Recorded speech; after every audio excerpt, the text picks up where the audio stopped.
Chapter 6. The source. The sauce. Nat expressed his sympathy with a shrug and sauntered off as unassumingly as he'd arrived. He'd given Luca and Iggy what they needed, and nothing more. As Luca sprinted across the snow, the events of the past few days became clearer, pieces to a larger puzzle. Rollo said he was underground somewhere, captured. Mr. Kerr tried to cover it up with lies. The clipboards were hell-bent on capturing Iggy. It all seemed to point to perennial harvest. But right now, there was one thing that Luca needed to know.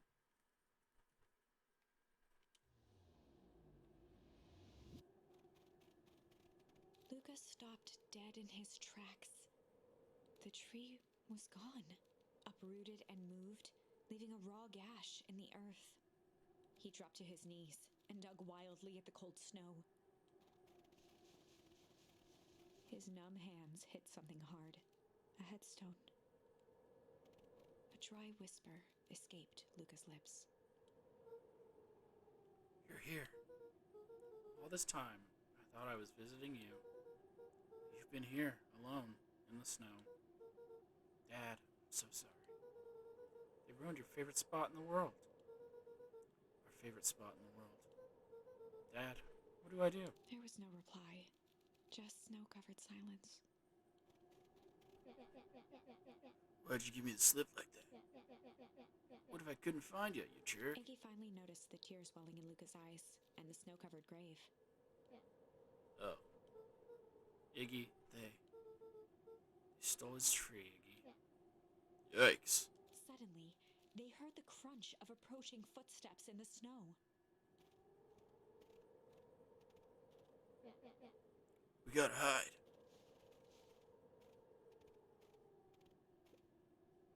$259K. Fall off distance, still good. Dude, you hear me? I said 259. Sorry. You ever think about what we did here? We saved a whole town of people. Doesn't it feel like it sometimes? What about everything we left behind? That's the grave of someone with a family.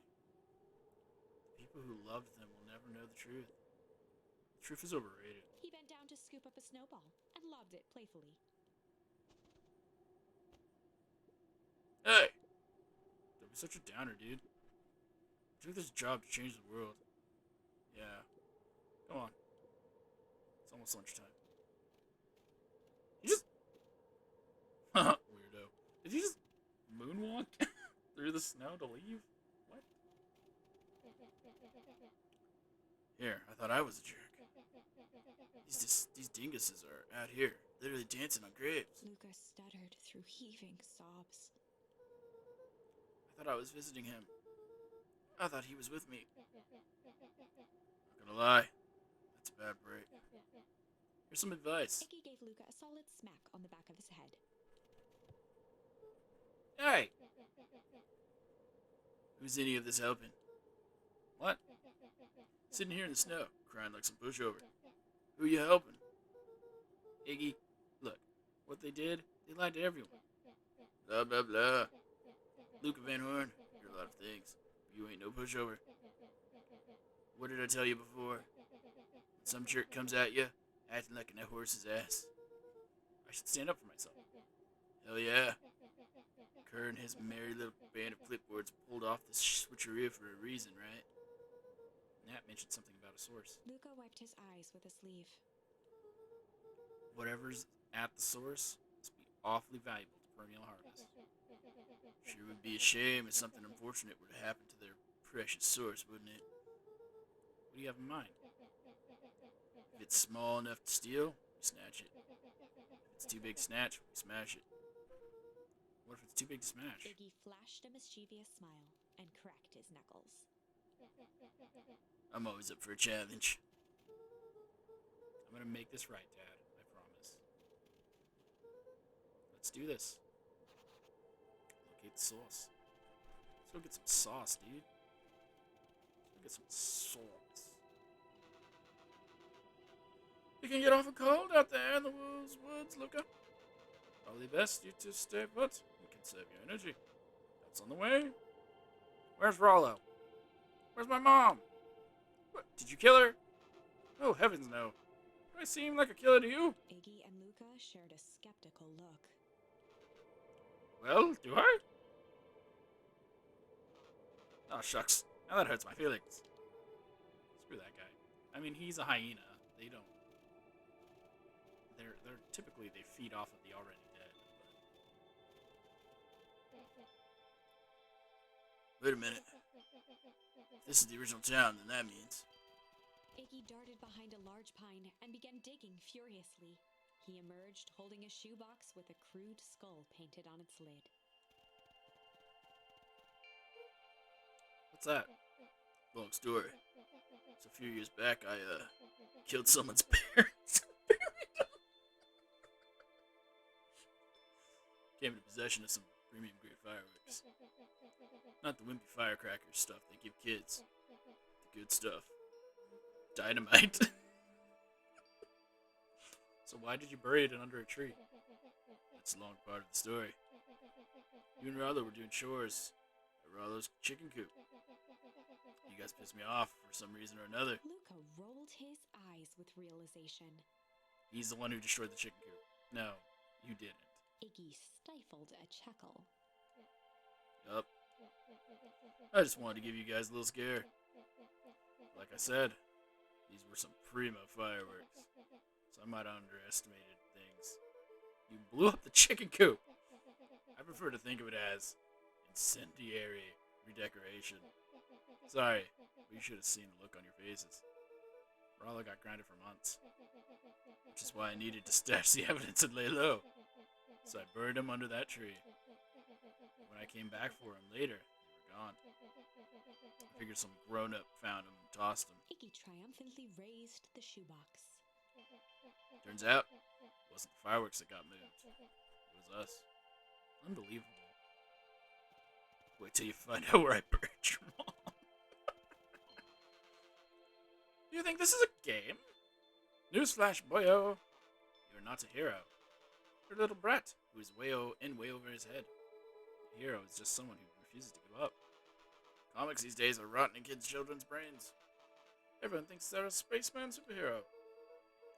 I was always partial to Hank Atomic myself. Is that so? Do you really think you have a chance against us? You have no idea how powerful we are. Prepare for blast-off, loser.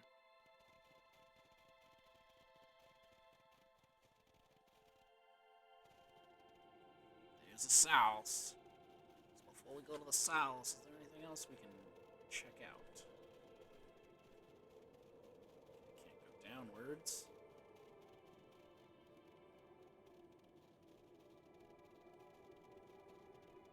Can't go upwards.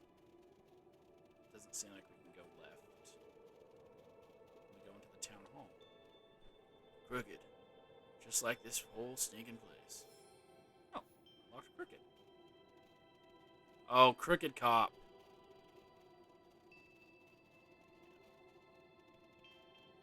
That seems to be it.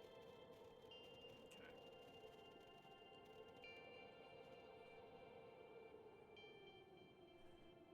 Luca and Iggy inched up to the edge of the hole with bewilderment in their eyes.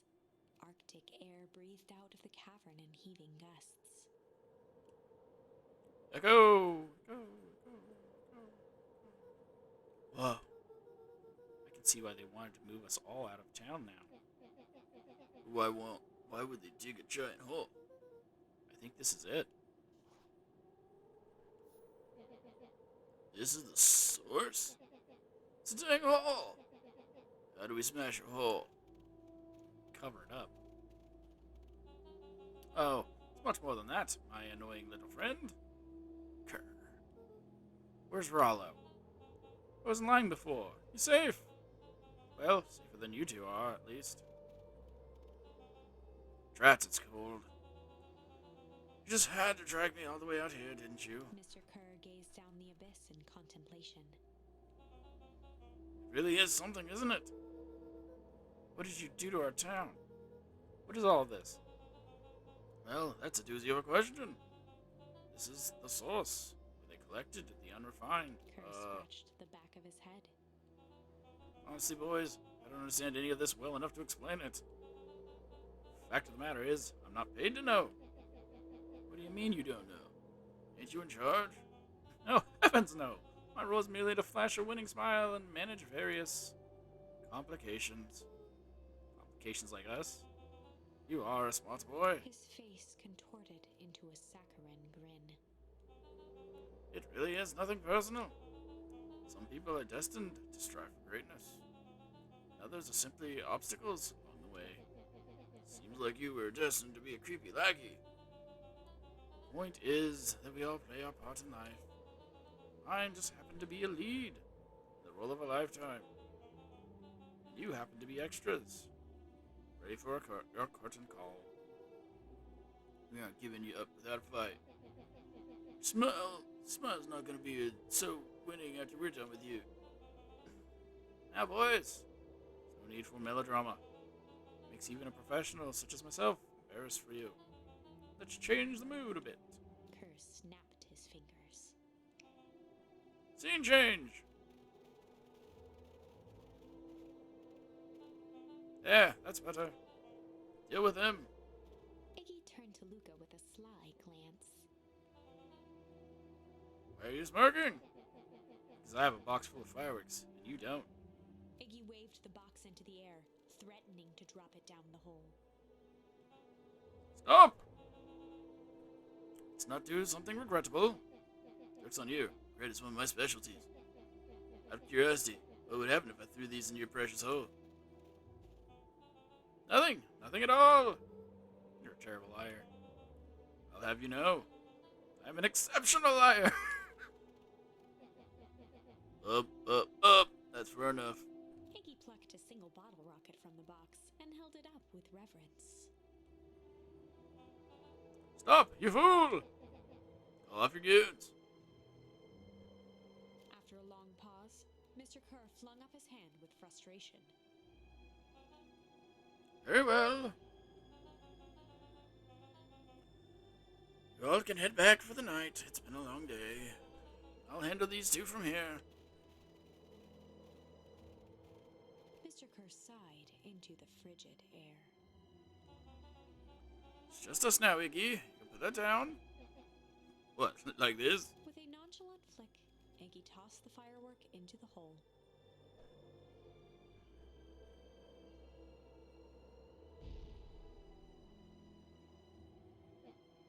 Oh! Whoa. With a growl, Kerr leapt at Iggy, crashing through Luca. Iggy tried to twist away, but in the struggle they both tumbled over the side. Luca dove forward, bracing Iggy's hand just before it slipped. His grip was made precarious by the cold, wet snow. He could see Kerr further down, clinging to Iggy's coat. You reckless child! What have you done? Luca, listen to me. Hold on tight. Use the walkie-talkie to call them back. How? What channel do I use? Doesn't make a damn difference. They're always listening. If you do that, clipboards will just haul us up and snag both of us. The only way to get out of this is if Kurt's out of the picture. Just let go and save yourself. Hey, let's go. We both die. I don't want to die. Seeing the look on your face almost makes it worth it. Hazel heart tears. Also, I'm realizing...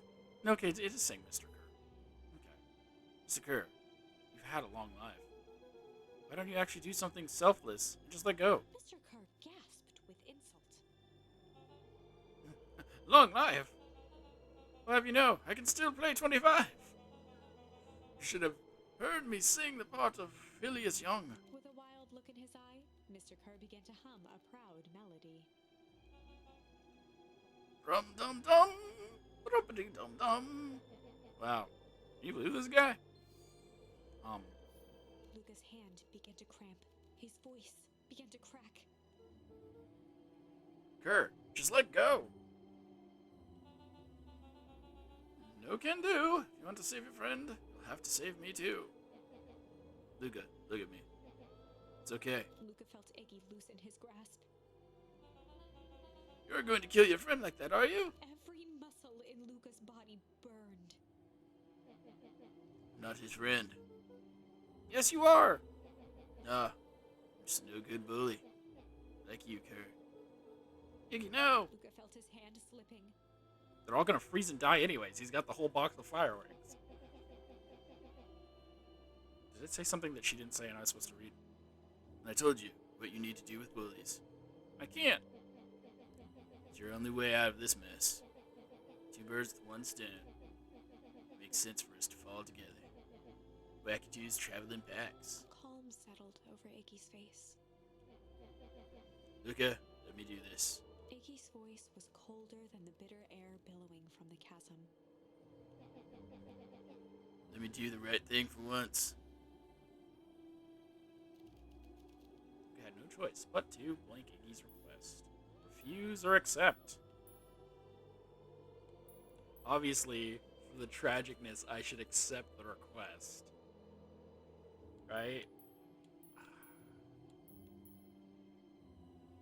I'm gonna accept it this time, because I'm gonna come back obviously later. Luca had no choice but to accept Iggy's request. With a quiet blink, Luca watched a teardrop sail down into the howling void. As his fingers slowly gave up, he met eyes with Iggy.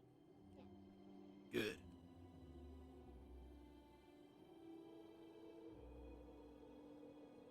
The two silhouettes were swallowed by darkness.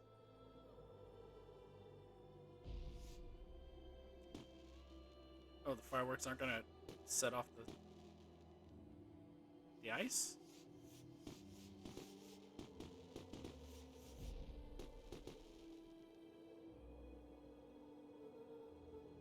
Hell of a goodbye, Iggy.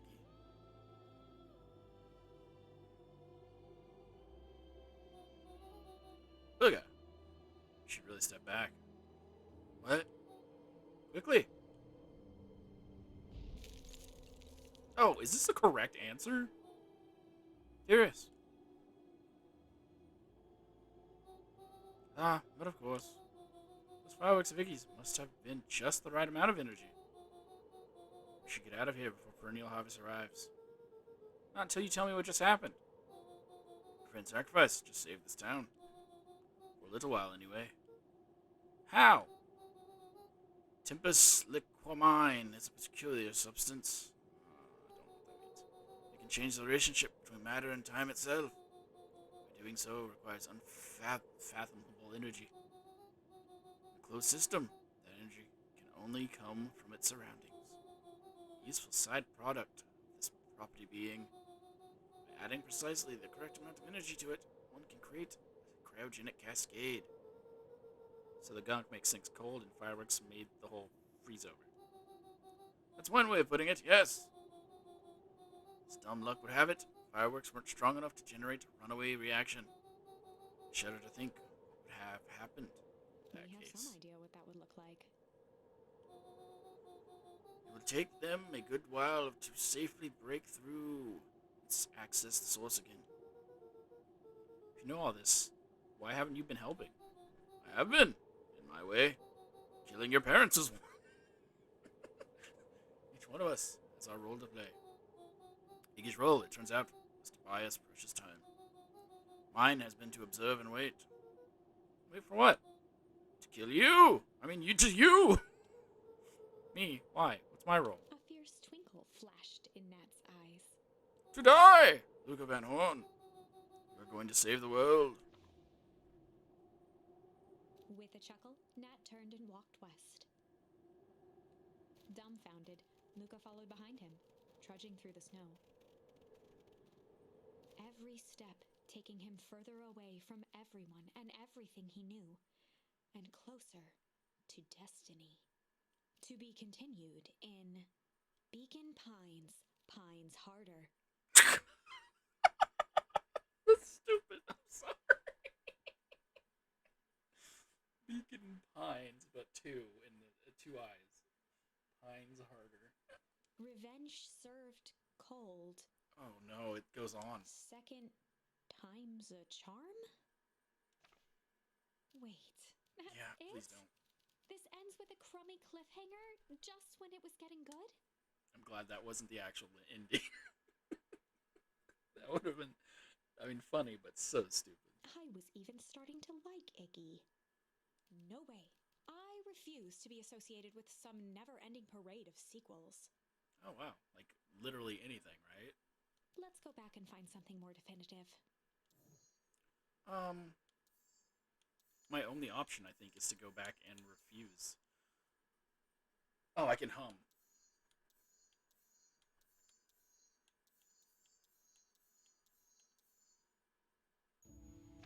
Oh, the art is so freaking good. So good. Luca had no choice but to refuse Iggy's request. He tightened his grip and reached for the walkie-talkie in his pocket. A wild delight crept onto Mr. Kerr's face. That's a good lad.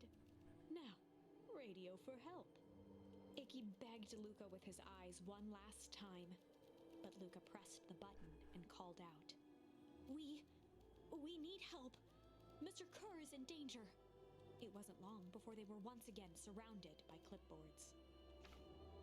Mr. Kerr sighed with relieved frustration.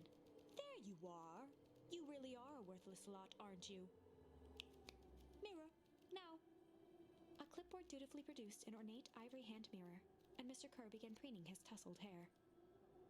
Ah, that's better. Mr. Van Horn, I applaud your sharp thinking under duress. I'll put in a good word for you with the founder.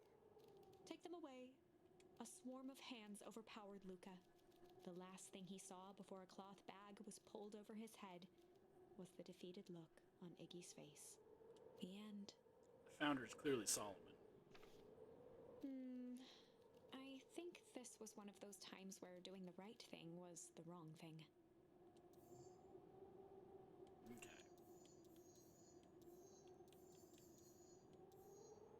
That still has to branch off and go up. I can see by that tree limb. So we're still missing something for, what is this called? No! Oh, don't go back. No, no, no, no. No. No, can I not go back to the tree? No, There please. was a deep sadness. If Mr. Nuncreed was that word... Mr. Nuncreed. Yes. I just wanted to see what this one was called. It's called Windows to the Soul. Okay. I believe that's the only path I have left is to hum.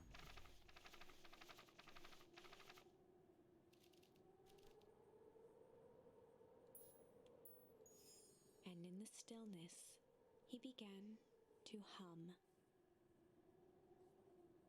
After the death of his father, Luca had trouble sleeping.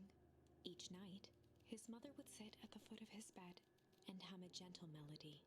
It was the only thing that could calm his mind, the only thing that, however briefly, could make it all seem okay. That melody pervaded every memory Luca had of his mother. Shivering in the raw snow, he began to hum it out loud.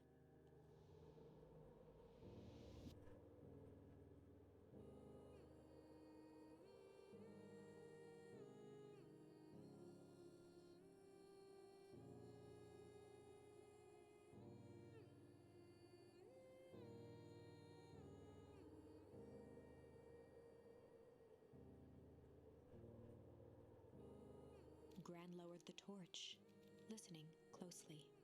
As recognition slowly set in, her heart sank. Those countless nights of consolation, the incomparable loss they shared together. She let the torch fall to the snow and sizzle out. A few steps toward Luca was all she could bear before dropping to the snow herself. Through a flood of tears, she began to hum along, note for note.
try something or let them hum? So just drink some water while they're humming and see how long it goes.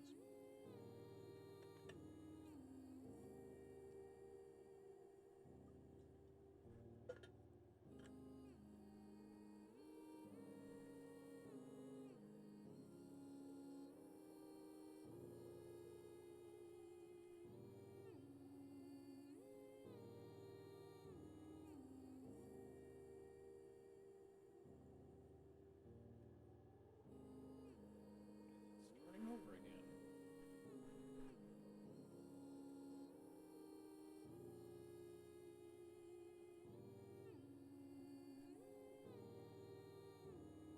Probably supposed to do something.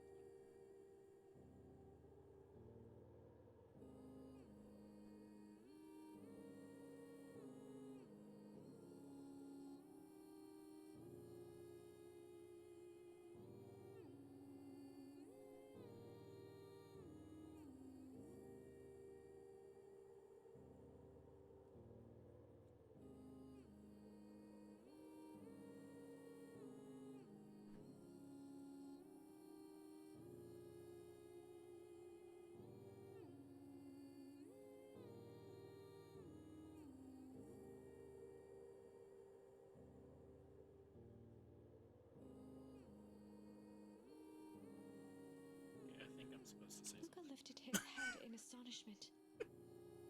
That would have gone probably on forever. The last time he heard that melody was the last night he saw his mother. Well, could this be that she is my mother and not my grandma? How do you know? I'm so sorry, my little buckaroo. Buckaroo. The only person you ever called me, the only people who call me that are my dad and your mother. Luca blinked through blurry, watery eyes, trying to see more clearly. He could just make out the impression of a familiar face. He peered across the snowscape at the woman on her knees. Something about her was undeniably his mother, only smaller, older, changed. Mom? That's right, buckaroo. Mom. Luca sprinted as fast as he could toward his mother. They held each other close, and the cold retreated from their bodies. Sorry. When he just started scratching his stomach, like, can I go yet? Eleanor? Thought you were gone? But now I guess she doesn't have to sound like a granny. You should have known I would never abandon my son. Eleanor looked down at Luca, tightening her embrace in an appeal for forgiveness. How? You're a smart man, Joseph. Thought you'd have pieced it together by now. You were supposed to. Or you were exposed. Mom, I don't understand any of this. What happened to you? Oh, yeah, it's like when the cat got that on her, it aged her too. Where did you go? Why did you leave me? Never left you. I was always right here, Luca. Why did you lie to me? You tore me up, Luca, but I did it to keep you safe. Thought that getting answers would help us both move on.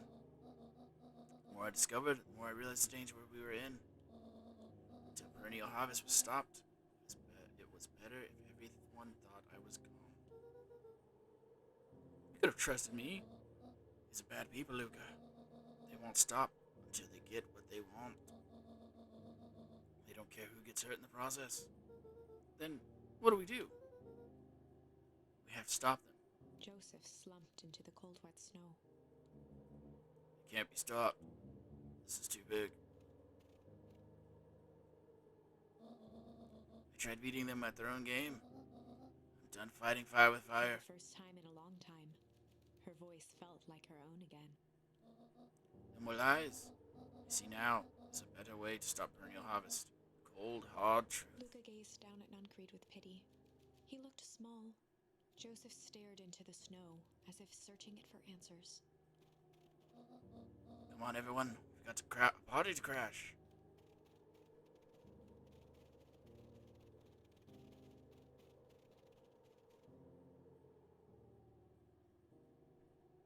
Probably shouldn't leave the torch there with him. You don't understand. He always wins. Chapter Chapter 9. I was like, is that the end of the chapter? Of course it's the end.